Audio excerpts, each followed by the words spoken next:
Hey everybody, it's Wolvie, and today I'm going to do a quick video about Diablo Immortal, and basically it's aggressive monetization. Probably the last time I'm even going to be booting this game up.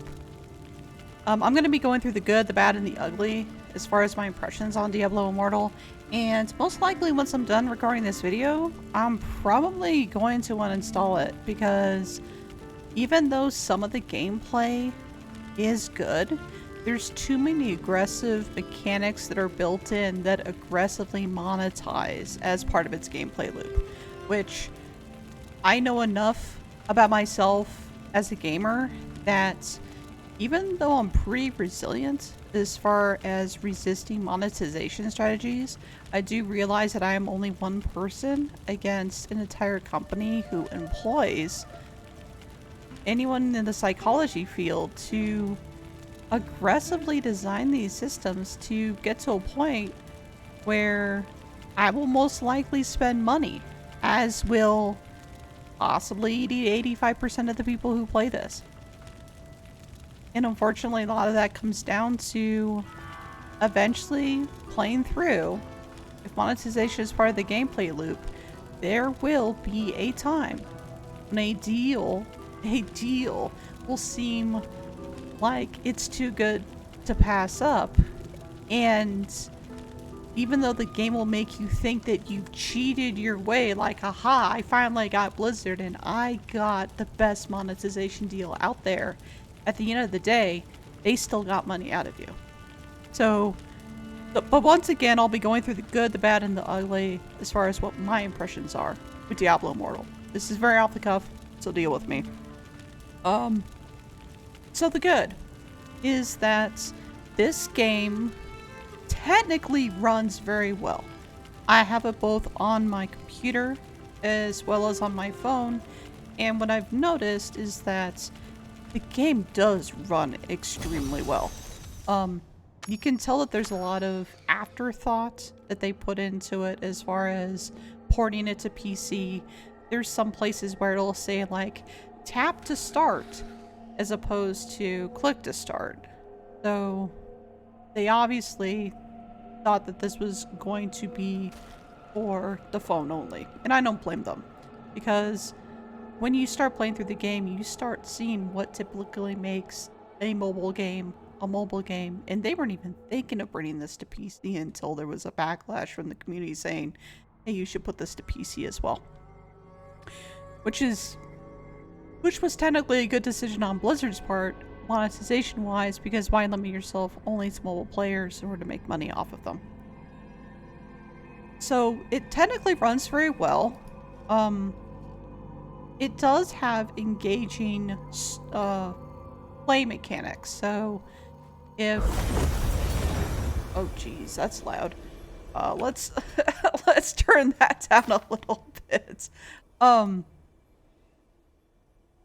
So, oh, is that gonna be too soft for everybody?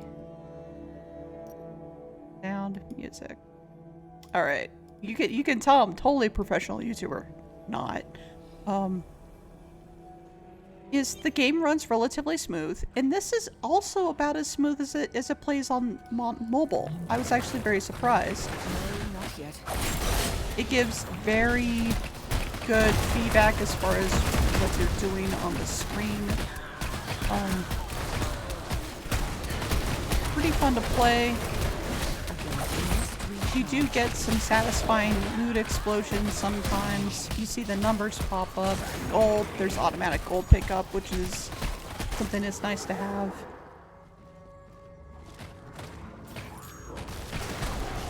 Yeah, it's pretty good feedback as far as, you know, your skills not being ready. Explosions are satisfying. So, in that way, it works pretty well. So that's the good part about Diablo Immortal, is it gives satisfying feedback as far as who you're shooting, what you're shooting. Death is inevitable. Giving you like different bonuses for killing things faster in a certain period of time. Those types of things that were originally put into Diablo 3 that make its way over here in Immortal. That's the good part. Second good part is that there is crossplay support. So I can be playing on my PC and I can be playing with some friends on PC. And I can also be playing with people on mobile devices. So if they're playing on their iPhone or their Android, we can all play together.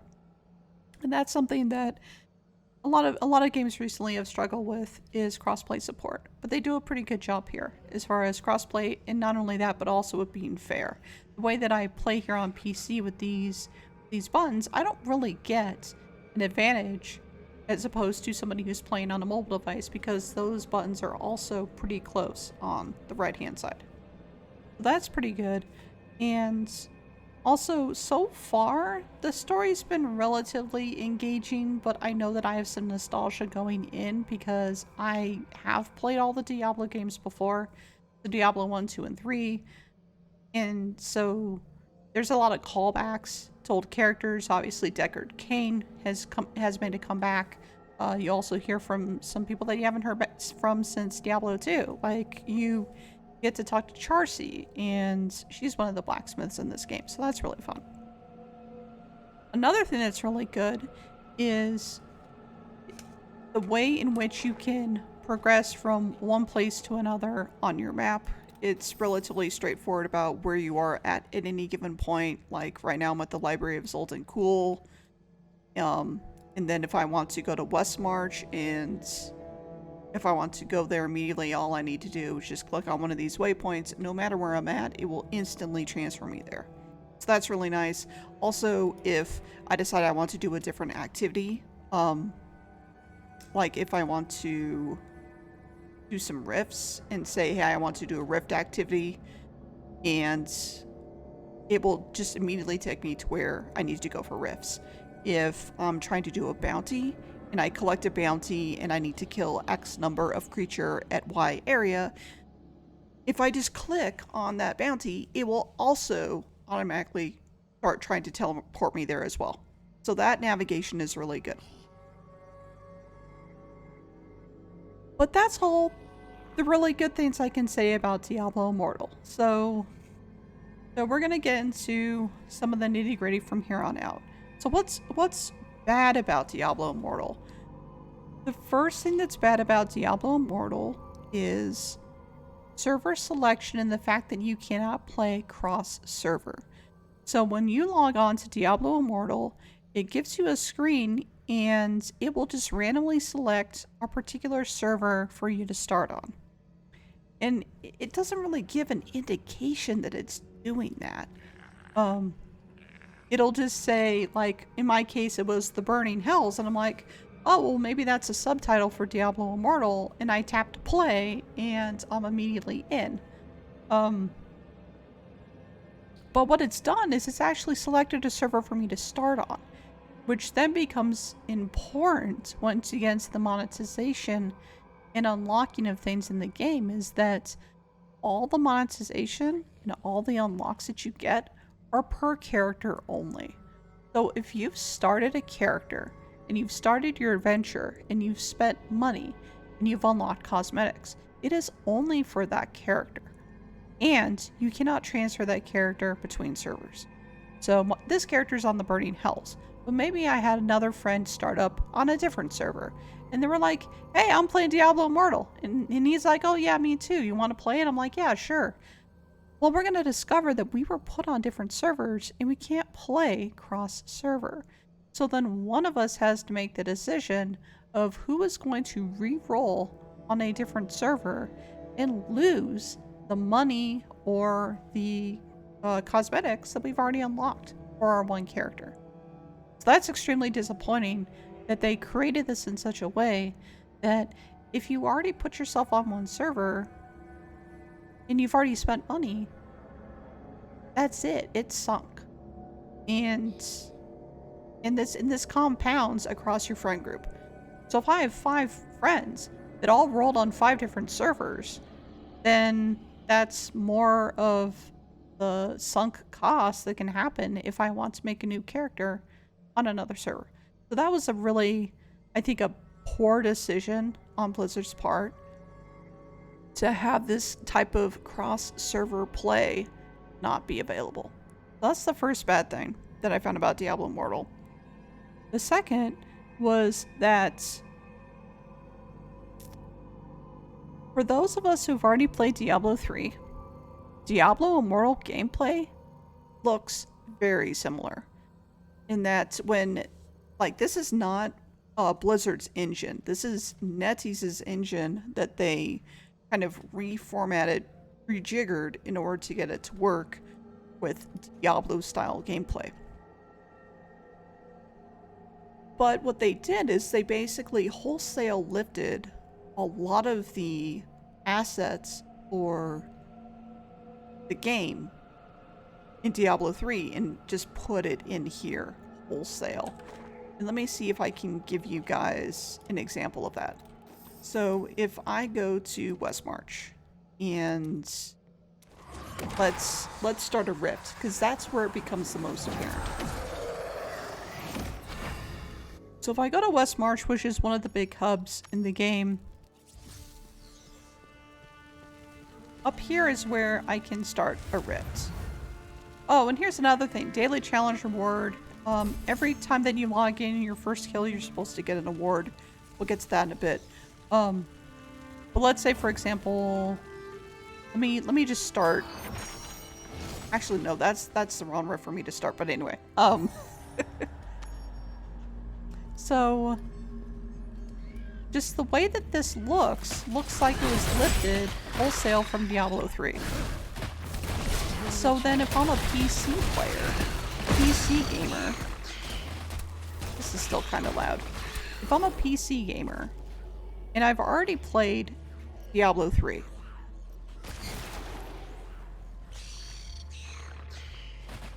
and I come into Diablo Immortal and I'm playing on my computer, part of me just wonders, why am I subjecting myself to a free-to-play, pay-to-win experience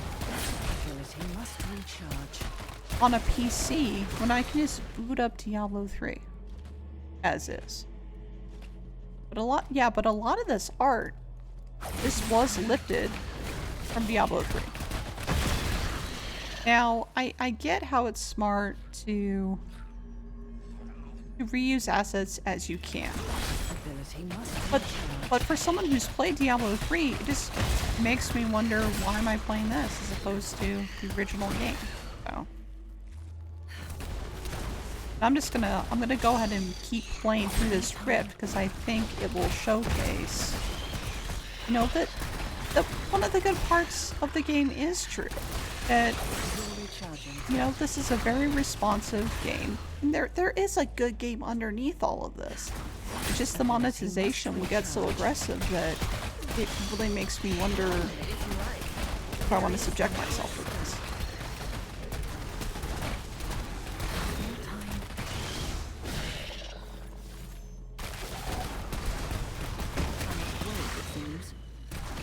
So while we're playing through this rift, we'll talk about the next bad part of Diablo Immortal, which is the upticking grind, and it seems like it's a way more aggressive upticking grind than other action role-playing games that I've played in the past. I've played through all the Diablos. I've also played some other action role-playing games. I've played through... Well, I haven't played through Lost Epoch, but I have played it. I have played the shit out of Path of Exile. Almost every league. I think I started playing Path of Exile back in Brandis League. I've played in every league since. Just to try it out. And there is always going to be some amount of grind that's synonymous with action role-playing. That I understand. But the uptick that happens really starting around level 35 is somewhat egregious, and it gets worse as time goes on.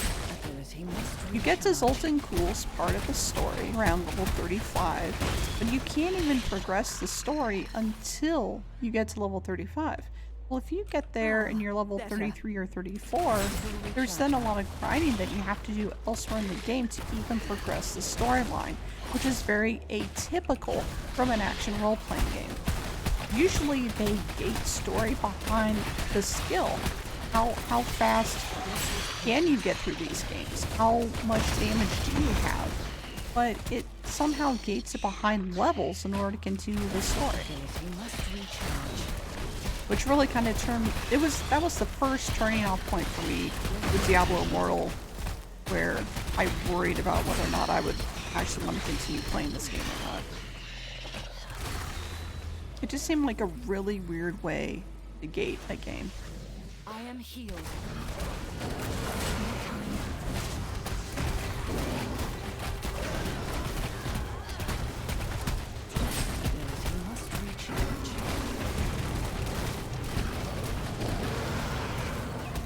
So we'll finish this boss, and this is really gonna showcase the next bit, I think.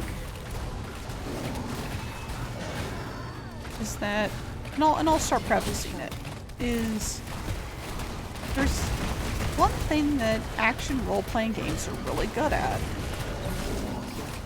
is the idea of loot explosions, or some other type of reward explosions that happen once you defeat certain bosses.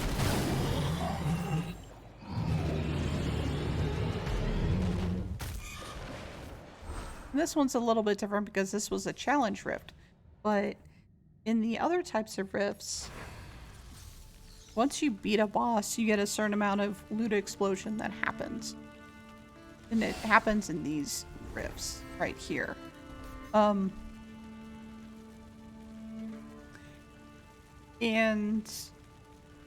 we're gonna get into the ugly, which is aggressive monetization. The first one that you're gonna see in a lot of memes that are going on right now is the $25 rifts. So Elder Rifts are a way in which you can do these rifts in order to get legendary gems out of them. And the way in which you do that is by putting a legendary crest in. So legendary crest is one of the only ways in which you can get a legendary item. Or the legendary gems. The legendary gems are really one of the most powerful things in the game, because not only does that improve your character substantially by the powers that it gives you, but once you get it up to a certain rank, it also gives you magic find. Legendary crests, if you're a free-to-play player, are going to be something that you see very few of.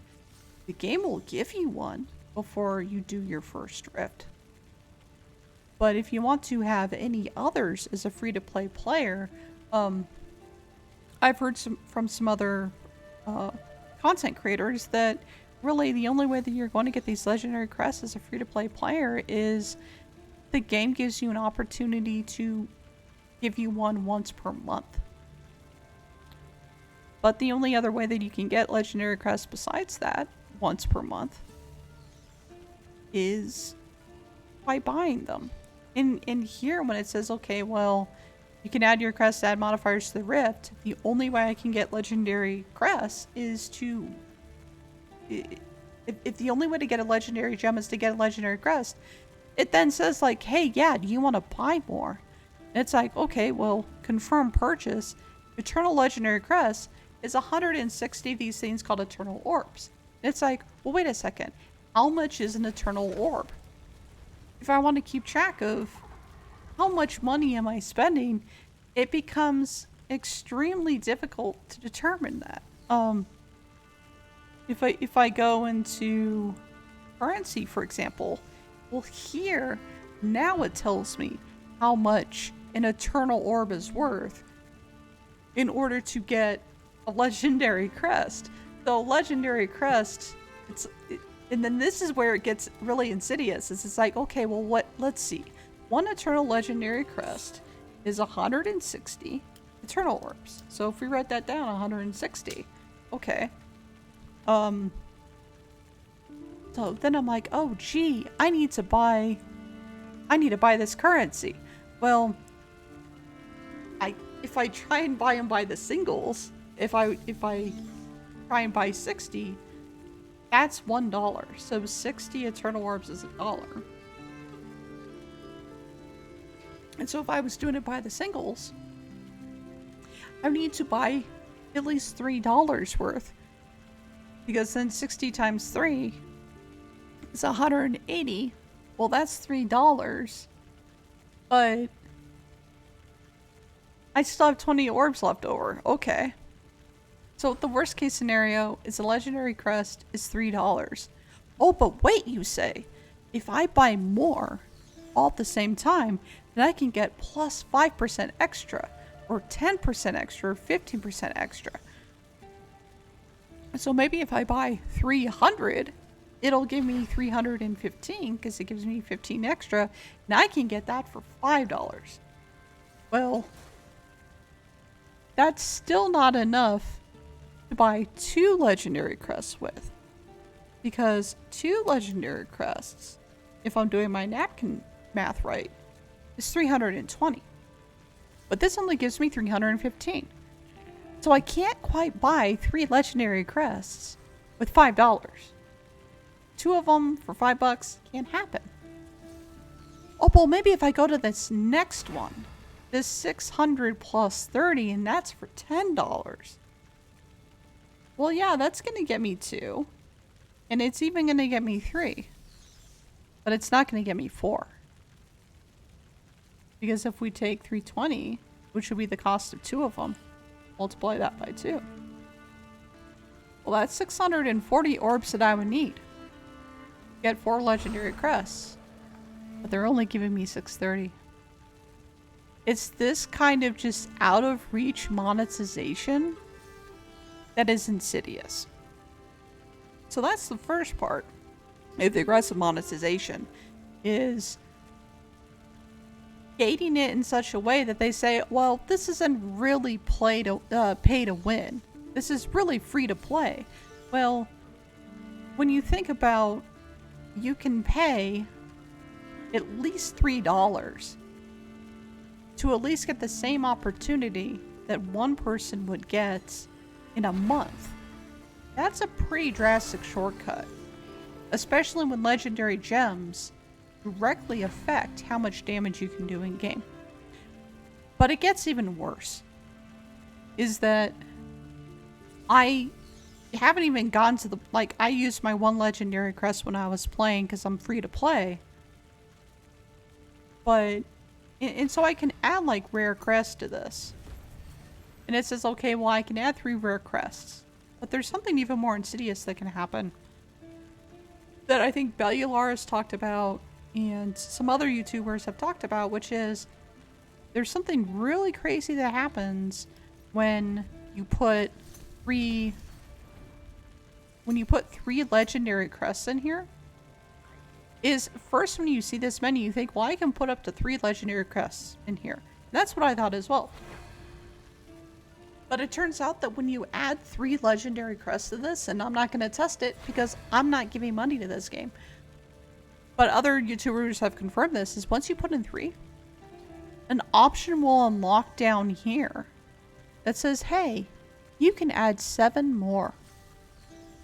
So then you can buy 10, you can put 10 legendary crests in here that you've bought and run this ripped all in the span of 5 minutes, and you will have done more in those 5 minutes than free-to-play players will have done in 5 to 10 months. And that's pretty ridiculous. If that's not pay to win, I don't know what is. Well, that's one of the first parts that is aggressive monetization.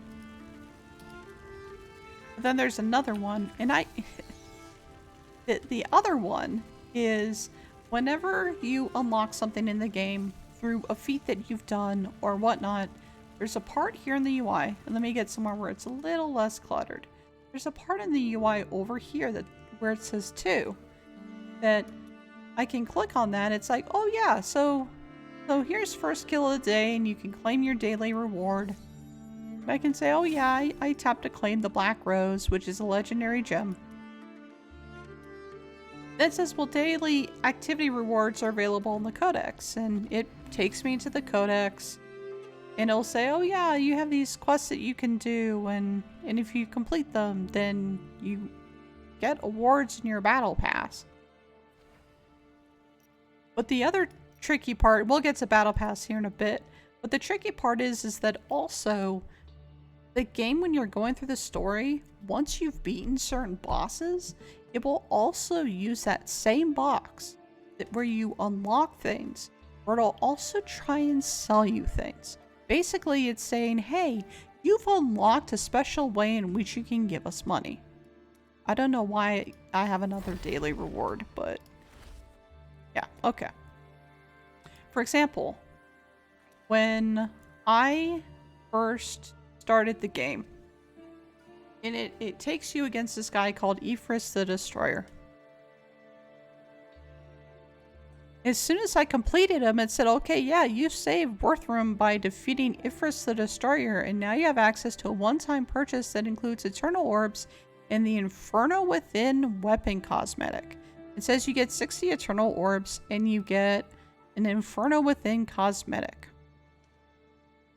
But then it also says it's an 800% extra value for 99 cents. But this is a very insidious screen. First off, it's as soon as you beat your first boss, it immediately is trying to get money out of you.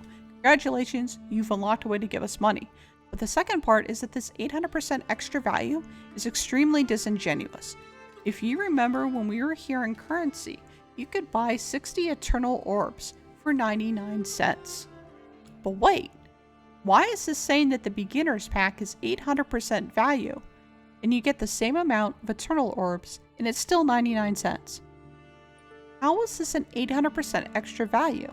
If it was an 800% extra value, shouldn't it be giving me 8 times the amount of these Eternal Orbs? So it'd be giving me, what, 480 of them?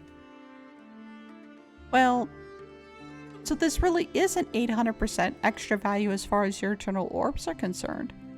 What Blizzard is doing here is it's saying, oh, well, we're going to pretend that this Inferno Within weapon has a certain amount of money attached to it. And by assigning a certain amount of value to it, which in this case, let's say an 800% extra value would actually be the 60 Eternal Orbs, and if you got 8 times as much of them before, so it would be 480 if I'm doing my math. But this is an 800% value, so what it's trying to tell you is it's saying, well, this is an 800% extra value because we assume that the Eternal Within weapon cosmetic is about the equivalent of 420 Eternal Orbs worth of currency. Which if we go back here, 420 amount is somewhere between $5 and $10.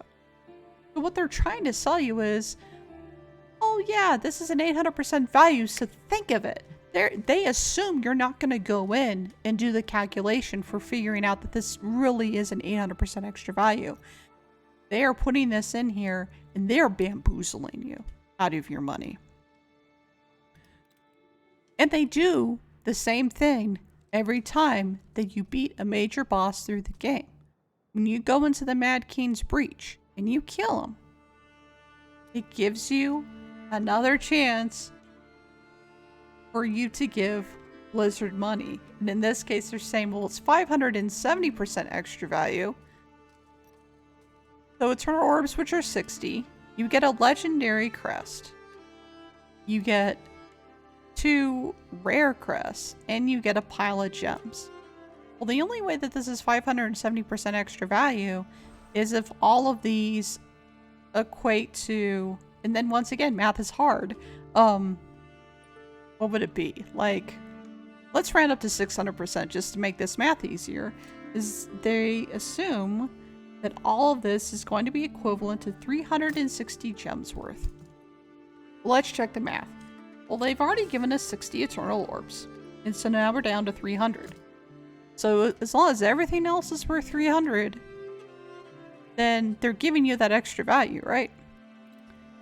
So if you buy a legendary crest, you can buy one for 160. We take 160 out. So that then comes to 140 left that we need to calculate. Well, what other things can we buy? Well, we can buy cosmetics. We can buy services. We can buy the battle pass. We can buy eternal orbs and platinum. Okay, well what about materials? Nowhere in here can you buy a rare crest. Nowhere in here can you buy a bag of gems. So they are manufacturing how much these two things are worth, and they're saying, oh, that's probably the equivalent of 140 eternal orbs, but you cannot buy them directly. In fact, these are things that you get through free to play. So once again, this is bamboozling you to think that this is a 570% extra value when it probably isn't. So that's part of the aggressive monetization. The other one that I said I was going to touch on was the empowered battle pass. So there is a battle pass and a boon of plenty in this game. There is a free battle pass and there's an empowered battle pass. It's saying that, well, if you give them $5, then you get the empowered battle pass track and the collector's empowered battle pass track. Now these I don't have too much of an issue with. A lot of games do this already. Magic the Gathering Arena does it. Destiny 2 does it. I don't have a problem with a battle pass that you unlock. That's not as big of an issue. But there is part of the battle pass that I do not agree with. And this is the other thing. It's so hard to find things sometimes in this game. So if I go to my battle pass, one thing that is kind of disingenuous is that usually ranking up is by playing the game. But in Diablo Immortal, you can purchase ranks. So if I want to, I can say, well, I just want to unlock everything all in one fell swoop with 4,800 worth of eternal orbs. 4,800. And this is where I'm at right now, 4,800. Because I've unlocked some stuff already. If I went into the shop and I bought that many... So, $50 wouldn't be enough. Because that would only give me 3,450 and I'm looking for 4,800. So I would be spending... Now, and I cannot buy exactly 4,800 eternal orbs. I would have to buy this $99 pack in order to get enough eternal orbs for me to power up my battle pass. If I wanted to just shortcut it all the way through. So that is another way in which there's aggressive monetization in this game. Third way is we have something called the Boon of Plenty. So this provides extra daily login rewards and benefits for 30 days. But this sentence in itself is disingenuous. It's saying that our total login rewards are going to be this much. And it's, I have to log in daily for 30 consecutive days to claim all rewards. It also says you get these extra benefits as well: inventory expansion, remote market access, and market trade slots. But if you look at the fine print, you have to log in every single day or you will lose rewards. And in fact says so. Daily gifts can only be claimed by logging in each day, while the Boon of Plenty is active. Otherwise it will be lost. So if you miss a day, if you miss a cumulative day, then you will lose this. And so if you buy your Boon of Plenty for 30 days, and you don't hit your 30 cumulative login days, you are no longer able to do it with that particular Boon of Plenty that you bought. You will have to buy another one to continue with your cumulative login days. But that is disingenuous. It says total login rewards. That's not necessarily true. It's the total login rewards that you are eligible to get if you log in for consecutive days. And then there was something else that I had meant to talk about with its aggressive monetization. Let me look through here to see if I can find it. We have our battle pass, we have our crests, we have our bundles, cosmetics. Oh yeah, cosmetics. As I said before, it's not account wide. It is per character. So if I buy this Wayne Darkness cosmetic set, it is only for this one necromancer on this one server. Currency and materials. Alright. Oh, I remember now. Platinum. One of the uses of platinum, which you can get in the game free to play, but it is also something that you can buy with real money. And the main use of platinum that I've seen in this game is by putting things on the auction house, which is the only way in which you can trade from one player to another. If I'm playing with a friend and we're both playing Diablo Immortal, and I have an item that would be really good for them to have, I cannot give it to them directly. I have to put it up on the auction house, and then they would buy it. And I would need to make sure that I price it enough so that nobody else can snipe it. So I have to pay money to put it on the auction house, if I recall, or they have to pay money to get it off of the auction house. And so I basically have to pay Blizzard in order to give an item to one of my friends through this game. I can't go up and trade. That's not eligible in this game. Those in those ways that Diablo Immortal is aggressively monetized. The other thing that I want to touch on here that we kind of touched on before was the unintuitive currency system. The fact that I had to write down on a piece of paper what the eternal orbs and the platinum cost, and then I have to do this math on a, like, this 60 eternal orb to 300 to 600 to 1500, this is not a base 10 system as far as, like, if it was equivalent currency, it would be like, well, maybe I would get 100 eternal orbs for $1. And that would be intuitive, but that would not be in Blizzard's best interest to make money. Because once I buy these eternal orbs, they want to distance the spending of eternal orbs as far away as they can from real money. If it was 100 for $1, I would then have a way to say, oh, do I really want to spend $1 on this? But once that sense of money is divorced, the player is a lot more likely to not only buy these, but also to spend them. And then when they realize, oh, I don't have enough eternal orbs, to then buy some more. And it does this with eternal orbs. Platinum's a little better. Actually, no, eternal orbs, okay. So platinum is not better because you cannot buy platinum with real money. You have to buy it with eternal orbs. So you then have to do another calculation. 99 cents for 60, but then 500 platinum is 50 eternal orbs. So this 50 is 10 short of the 60 that you spend $1 on. So then the only case that you can come up with is like, well, maybe these 500 platinum are less than $1, but by much is 1/6. And so your brain kind of goes through this thing about where it's trying to figure out how many dollars is 500 platinum, but then your mind can't figure it out on the snap. So you'll just forget about it. And that's what Blizzard wants you to do, is they want you to give money and then no longer realize how much this money is worth.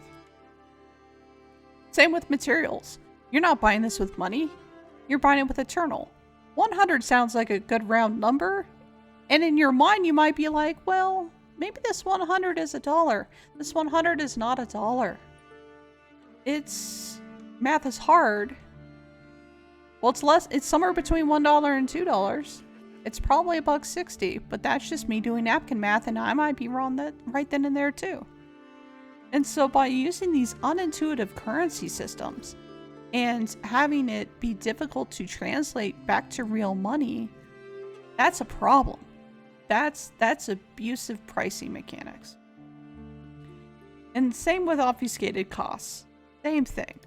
Some of the free-to-play stuff isn't too bad. Like if I'm in here and I need to select an item, gems are considered a currency. So now it's telling me, hey, do you want to put your legendary in here? But also you can upgrade items. Oh yeah, this is one of the things that I do like about the system, is if I need to do something, it will automatically navigate me to where I need to do it. That's a nice touch, and I hope that they have that in other action role-playing games. is that if I need to do something, it will navigate me towards where I need to go in order to do it.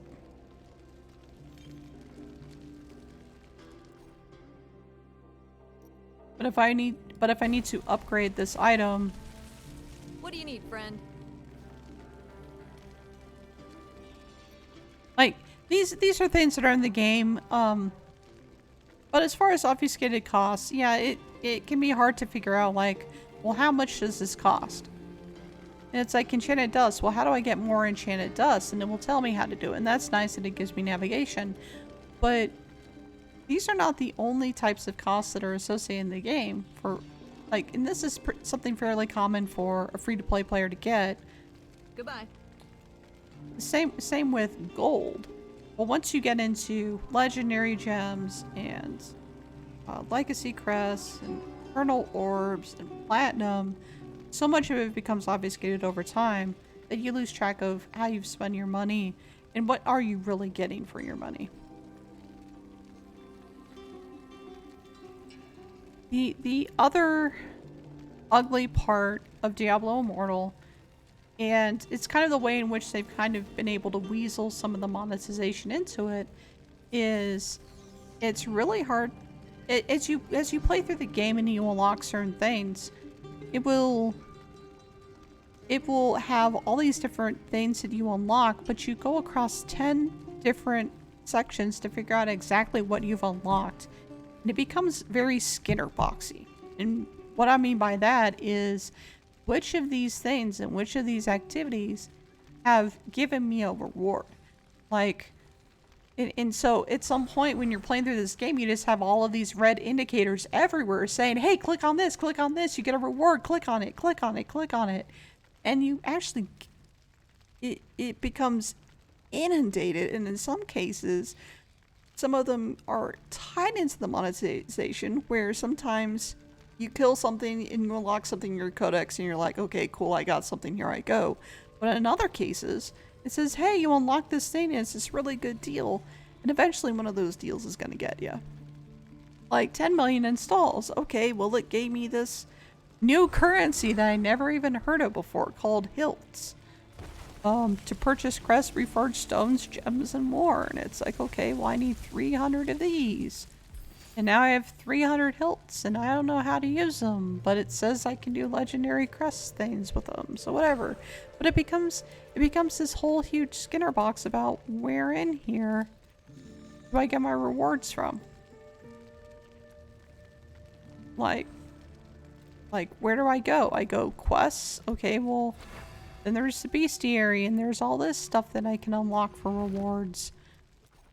There's what else? There's the shop, obviously.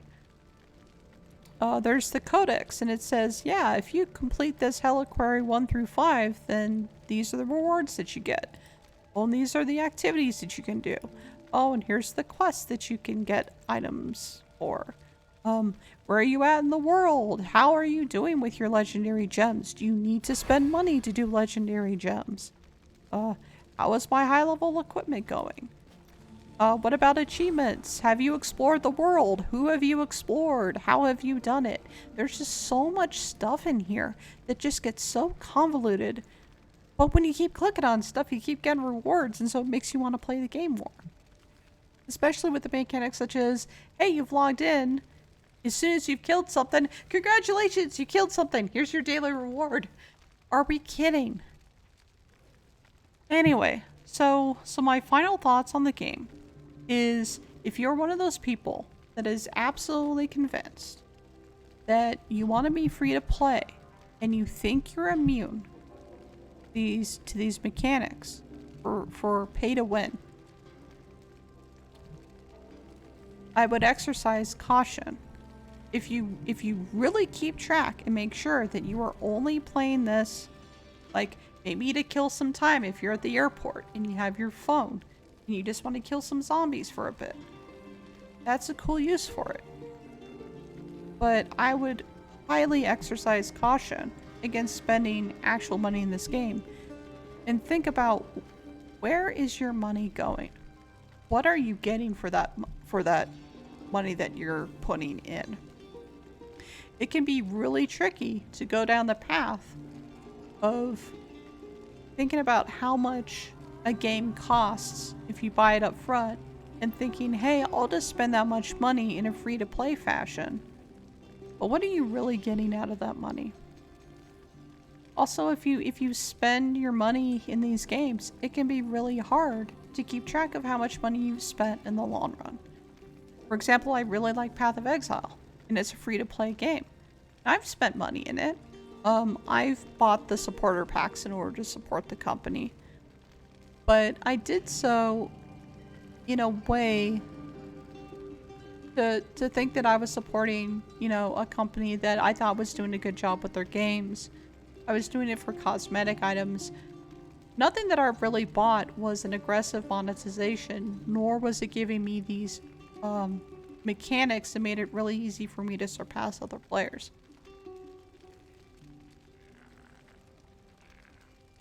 And then also, what I would caution against is if you do want to play this game and do it free to play, especially on mobile, be very cautious of that one deal that will inevitably come along that you think will be an absolute steal, and you think that you won against the house, and you give the house money, and in doing so the house wins. So I'd be very cautious against that. So if you're the person that thinks that you can absolutely play this free to play and you're very careful with it and you like the game, then more power to you. Just be careful when you're playing it. If you are a standard regular multiplayer, not multiplayer, but a mobile gamer, and you have discretionary money to spend, by all means, I am not here to tell you what you should or shouldn't do with your money. Your money is your money. You spend it how you like. What I am arguing is just be careful about how you spend that money. And I hope that as people raise more awareness of these aggressive monetization and obfuscated costs and unintuitive currency system, like, I'm here trying to advocate for you having more fun for the money that you are giving to Blizzard by playing this game. But if you're like me and you're a PC player and you've played Diablo 3 in the past, I would just highly suggest that if you want to scratch that itch and you're not tied to a mobile platform, just go back and play Diablo 3. You're gonna get more loot explosions for free because you already paid for the game, and that just seems like a better way of playing an action role-playing experience. So those are my tidbits: the good, the bad, and the ugly. Take from it what you will. But yeah, if you're having fun in the game, I hope you continue having fun in the game. If you're looking to see if you want to play Diablo Immortal, I would just exercise extreme caution.